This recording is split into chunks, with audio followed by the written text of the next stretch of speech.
te dañu nekk ci jamono boo xam ne bii ñépp ànd gëlëm. te nee na dañoo toll ci jamono joo xam ne ñépp àndandoo gëlëm. réew su ñépp silmaxa kuy ommat. mu am réew bu ñépp dee silmaxa ku leen di wommat. aduna ko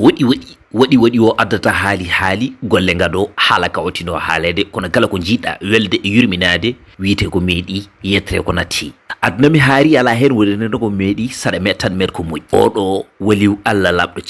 ceerno e nder sernaɓe woni ceerno Abdul Asiis Dabakh so tawi eɗen pira eɗen paccira ngol ɗon konngol firti wonde ko moƴƴo ɗum noon moƴƴere makko filtodiri Sénégal ha e caggal Sénégal kala nde tawno ko neɗɗo jahannoɗo koyɗe moƴƴe so yi hunde ene jogori ɓilodirde so ɓilodiri wonko bonnata so tawi o haali hen tan gueno ene heewi rufde hen ndiyam ɓuɓɗam ɗum noon sikki ala ne tawno fulɓe ne kewiide gurdam e godal ene serti ne tawno wonko wodata taw wurani wonko wurata taw ne woodi kono kanko noon ko goɗɗo haysino so tawi o wurani ɗum noon eɗen mbiya ha joni yo Allah yurmomo yaafomo Allah harnamo aljanna malaikaji moƴƴi jaɓɓomo woto yeeso makko finnirmo caggal makko woto finnir ko ɗacci yo barke makko heddo e men enen kala e kuuɓal nde tawno barke makko majjata mayata te gasata ɗum noon sikki ala bandiraɓe musidɓe tedduɓe heeɗiɓe ko hande waɗi duuɓi 24 ko yalti aduna ɗum noon en ñagoto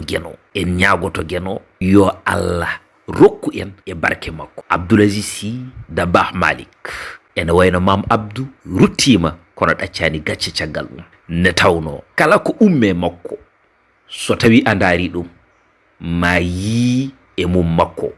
ɗum noon sikki ala bandiraɓe musidɓe ko yidde siftonorde on o mo yejjitaka o puɗɗo tigi rigui e ɓerɗe yimɓe ne tawno ko kanko golli ha ko tagi hay goto wawa yejjidde mo ne tawno so tawi neɗɗo wuri gollani hay batte so mayi ko kanko e aññere makko potata ne tawno ko nafa yitti gurɗo ko nafa oyata mayɗo ko nafa yonata ɗanniɗo kono so neɗɗo naflara ko kañum e dammol ɓuuri ɗon mbimi hay dammol ɓuurimo nde tawno dammol so hammini wa excel ñaame kono neɗɗo ñaami rek yertake sohla e makko tan ko golle golle ma tengtini balle ma tengtini duwuji ma filtodiri windere si Malik